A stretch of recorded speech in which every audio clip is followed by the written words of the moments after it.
بسم الله الرحمن الرحيم. ثم الصلاة والسلام على رسول الله وعلى آله وأصحابه ومن والاه. إن الحمد لله نحمده تعالى ونستعينه ونستغفره ونعوذ بالله من شرور أنفسنا وسيئات أعمالنا.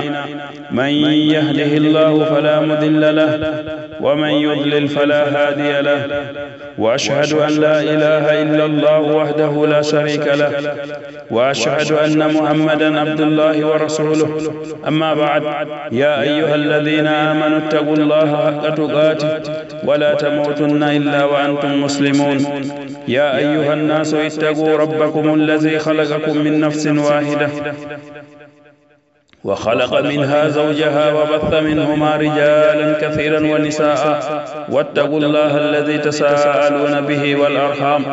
إن الله كان عليكم رقيبا. يا أيها الذين آمنوا اتقوا الله وقولوا قولا سديدا يصلح لكم أعمالكم ويغفر لكم ذنوبكم، ومن يطع الله ورسوله فقد فاز فوزا عظيما. أما بعد،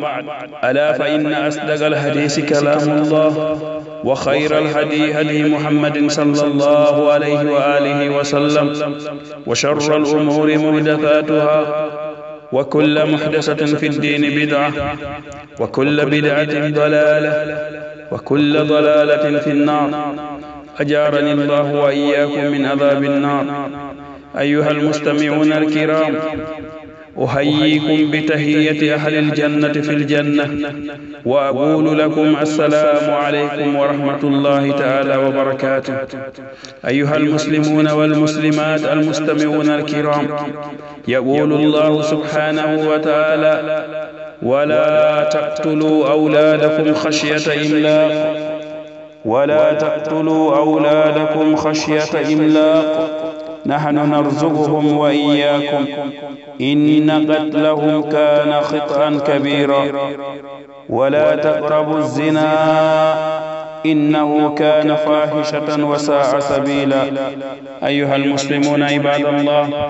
يقول الله سبحانه وتعالى في كتابه: كنتم خير أمة أخرجت للناس تأمرون بالمعروف وتنحون عن المنكر وتؤمنون بالله. وقال صلى الله عليه وآله وسلم فيما رواه البخاري ومسلم من حديث أبي هريرة: بلغوا عني ولو آية، وحدثوا عن بني إسرائيل ولا حرج. أيها المسلمون الكرام، يتي الله سبحانه وتعالى en weltani kenelaaɗo sallallahu alayhi wa alihi wa sallam en juuli e maɓɓe. Allah ɓeydi jangi kisiye e maɓɓe ɓe ngure maɓɓe ya rabbal alamina, allahumma amin. haray musidɓe julɓe, hande ko honɗum woni yewtere men nden. yewtere men nden hino yowiti e fii enen ɓe worɓe, fii enen ɓe worɓe jomboɓe rewɓe ɗiɗo ɓurdindinaɓe ma rewɓe tato ɓurdindinaɓe ma ronka nunɗugol hakkundeji maɓɓe. nelaɗo men sallallahu alayhi wa alihi wa sallam ɓe maki kala jombuɗo rewɓe ɗiɗo o ɓurdindiniɓe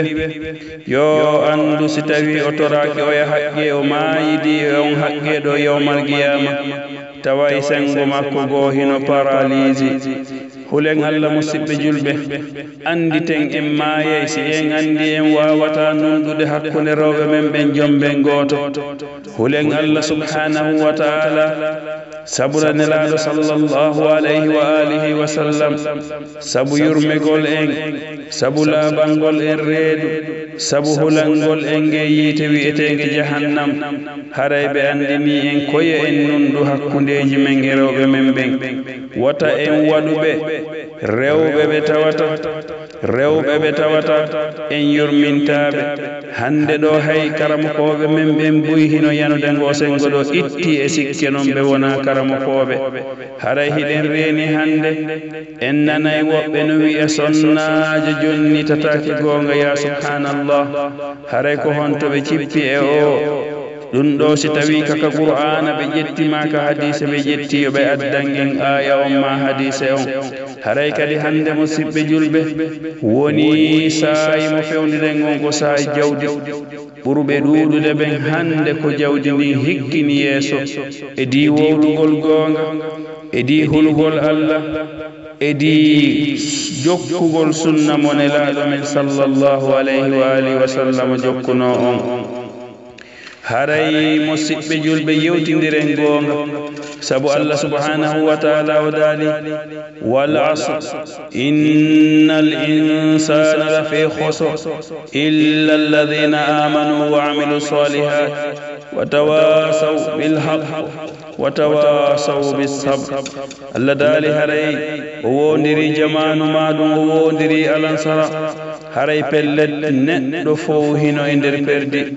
kono Allah waɗi istisna o serkiti o ittiti o wi si wona ɓen gomɗinɓe Allah ɓe golli golleji moƴƴi ɓe yammodiri ko wiyete kon goonga ɓe yammodiri muñal haray ko onen yo worɓe wattanen yila haray kadi ko onon yo sonnaɓe womɓe e morugol mes hule Allah subhanahu wa ta'ala ko onon yo sukaɓe womɓe yeeyugol dorog hule Allah subhanahu wa ta'ala andon jawdi mon ndin on landitoyte ko honno heɓirɗon ndi yawmal qiyama ko onon wonaɓe halfinede kadi ñaama hule Allah subhanahu wa ta'ala ko onon wonaɓe halfinedi galleji yahanaɓa halfinɗo on karama ko fiwata o wowlito fiiɗe galle hule Allah subhanahu wa ta'ala hande ɗum ɗo hino heewi kamen karama koɓe buyi hande ka woni ɗo ɓe nunɗaɓe ɓe subinake ko wi'ete jawdi aduna Allah le dalilo Allah dalino wala yaghurrannakum alhayatu dunya wala yaghurrannakum billahi algharur haray erko kadi hiɗen andi ga jama on fof woni karama ko wona karama ko fof ko e hoore fenade jooɗi Allah subhanahu wa ta'ala yurmo en yaafo en si wona seeɗaɓe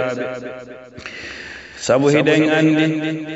ɗan gurdam ɗan wonɗen e wuurude e leyɗe portoɓe woni karamokoɓe wona karamokoɓe ɓurɓe ɗuuɗude ɓen ko e fenade jooɗi heewen wi'ugol astahfirullah heewen wi'ugol astahfirullah hiɗen nande bayanaji buyi Belgique hiɗen nande bayanaji buyi France hiɗen nande bayanaji buyi Espagne hiɗen nande bayanaji buyi Angleterre kono ko ɓuri ɗuuɗude kon en nanata karamokoɓe men ɓen hino wola fi o sukkar ko wowlugol fi yo debbo teddimmoodi mum ko wowlugol fi an o debbo jawdi ma ndin e an ko moodi ma jeyma haray wata en wawwa ɓe Allah subhanahu wa ta'ala dali afatu'minuna bi ba'di alkitab wa takfuruna bi ba'd haray wata en laata ɓe tawata ko en daaru ko weli en kon wowlen ko metti en kon fanken ma suuɗen ko wonɗen e mum kon toroɗen Allah yo Allah yurmo en o yaafo en andinen jama on haray dey ko e fenade wonɗen wa en wa homɓe ɓe wiyeteɓe hiɗen andi ka suratul Baqara Allah subhanahu wa ta'ala himo daali وما يعلمان من أحد حتى يقولا إنما نحن فتنة فلا تكفر بيدو دي كمبي بيوي أين أروب جانغول ملياغل إما بيغول كوري وطاون جانغو ملياغل منين يعني كومن تاوتا كومن جربابي وطاون يد جومي مون سبحانه وتعالى كدون دولة كدي إبليس وي ويمر بنو آدم يد الله فلما كفر فقال إني بريء منك إني أخاف الله رب العالمين وقال الشيطان لما قضي الأمر إن الله وعدكم وعد الحق ووعدتكم فأخلفتكم وما كان لي عليكم من سلطان إلا أن دعوتكم فاستجبتم لي فلا تلوموني ولوموا أنفسكم ما أنا بمصرخكم وما أنتم بمصرخي إني كفرت بما أشركتموني من قبل إن الظالمين لهم عذاب alim hare musidɓe julɓe ko an yo halfinteɗo ñaama ko an yo halfinteɗo galle naba jooma galle ɗen karmo ko hulu Allah subhanahu wa ta'ala ko an o mo tawata hino hoola wota a bonnitu ko wiyete kon hoolare sabu nelaɗo maaki jonnite hoolaje ɗen ɓen hooliɓe on Allah daali ufu bil ahadi innal ahada kana mas'ula Allah daali si on haldidama hunne ahadiji ɗin sabu kon landitoteɓe ahadiji mon ɗin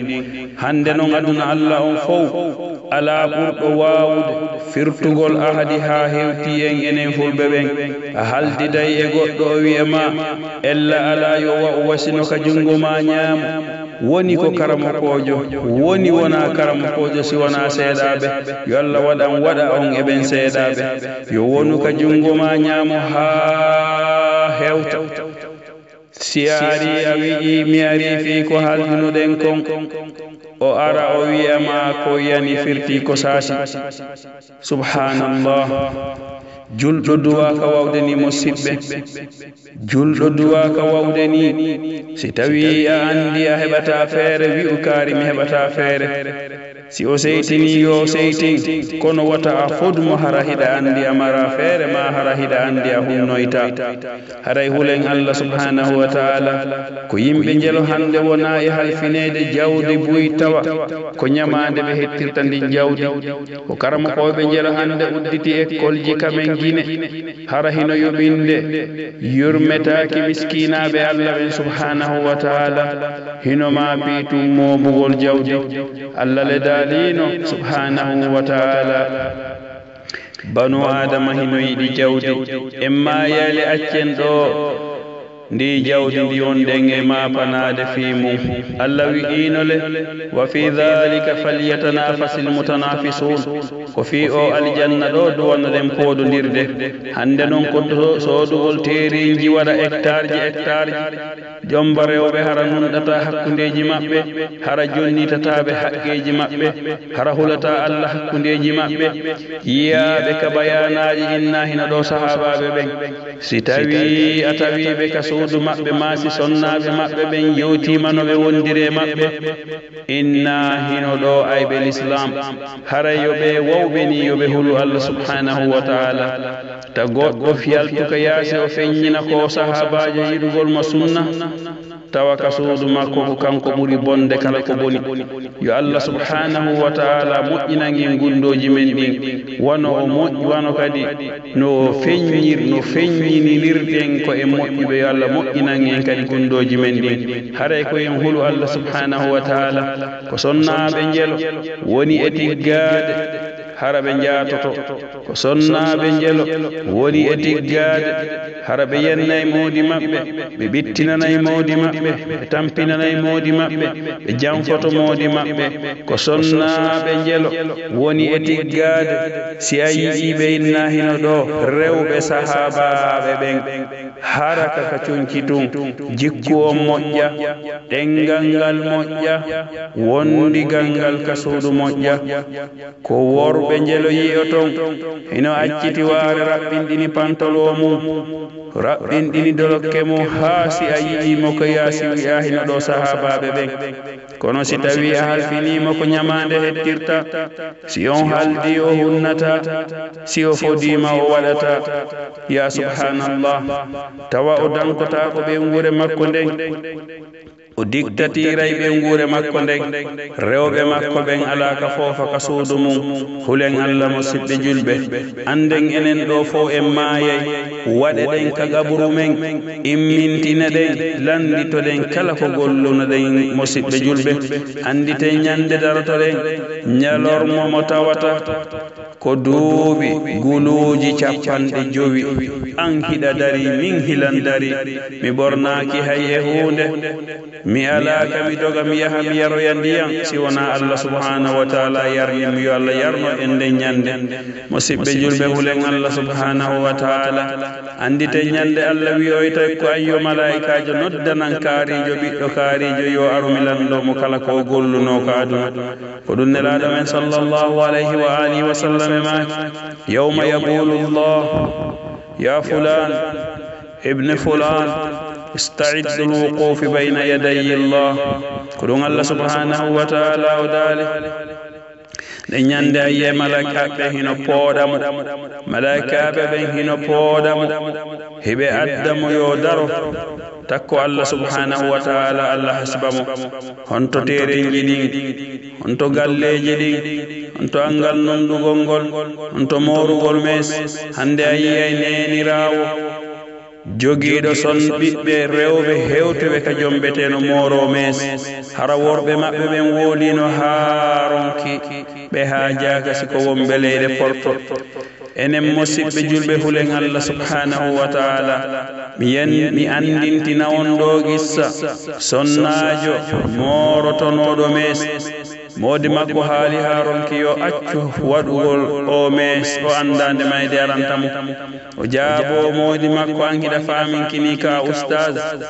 modi siɗa faala wajade yahu ka juulirde hande sifa ɓen rewɓe ɗum hino woodi si ɓen modi maɓɓe waaji keɓe a hulɓiniriɓe Allah subhanahu wa ta'ala hiɓe wiide gorko maɓɓe on no fiddi an hiɗa famina ka oustaz ma ɓe wiya ko ɓe oustaziɓe ɓuri bonde naam hino woodi bomɓe maɓɓe kono wonaɓe fof haray noon o sonnajo ɗo o moori mesiji himo fokkiti mariage la ilaha illallah o yahi ka mariage o ami ha ɓernde makko ɓurtu kaw artata o wi ɓernde makko nden muusi o ƴetta o naɓaka labtane inna lillahi wa inna ilayha raji'un kaka labtane ton o faati wi'a joni non yoɓe ittu mesiji ɗin tawi mesiji ɗin hino wayiwa si a tayini jandi ha a moori jandi ndin si tawi ndin jandi ɗon yoori si mortugol ɗum ɗon hino weli fi ɓe geri ɓe tawi sukundu ndun hino yoriri wa jandi ɓe geri haa ɓe ronki si a yi'i a innayi sukundu kono si a memi no yoriri wa jandi tawi ɓe wawali taƴugol sukundu ndun itta ka hoore makko oɗo o immintunayte yawmal qiyama haraɗi mesiji ɗo no ka hoore makko ko onon yo sonnaɓe hulen Allah subhanahu wa ta'ala acce waɗugol o mes ka hoore mon ko onon yo sukaɓe wonɓe yeyde o dorog hule Allah subhanahu wa ta'ala ande ndi jawdi ndi wonɗon e ñamude si on tuubali ko yiite jahannama woni e wontoyde ka deedi mon ɗi cuuɗi ɗi wonɗon e maborde ko yiite jahannama wontanoyta on hule Allah subhanahu wa ta'ala damal tuububu yeehino udditani goto kala e men tuuben toroɗen Allah subhanahu wa ta'ala yo yaafo en ta en kalkiltunta sheytane foolu en Allah daalino inna ash-shaytan lakum aduwwun fattakhiduhu aduwwa Allah daali sheytane ko gaño men o faalanaka en si wona yo en jokkumo ha naati do yen e makko kayite jahannam jogite dem mo gaño kono hande en jogitike mo giɗo hande en jogitike mo giɗo hande ndaren ɓiɓɓe men rewɓe ma sonnaɓe men ko woni e waɗude e leydi Amérique ndaare hande rewɓe men ko woni e waɗude France ndaaron rewɓe men ko woni e waɗude Angleterre ma ɗum Allemagne ma Hollande ma Espagne hande rewɓe men ɓen ɓe ɓortike ko wi'ete dolokke limanaku yagal si wona seeɗaɓe ndaron sukaɓe men hande ko woni e waɗude e ɗe leyɗe no hulɓini ya subhanallah ko yahugol ka boowal mo daraki ka boowal darni lambanji kipe haray hay hunde o waɗali hiɗa darnande ɓe tawata corona e ɓe ma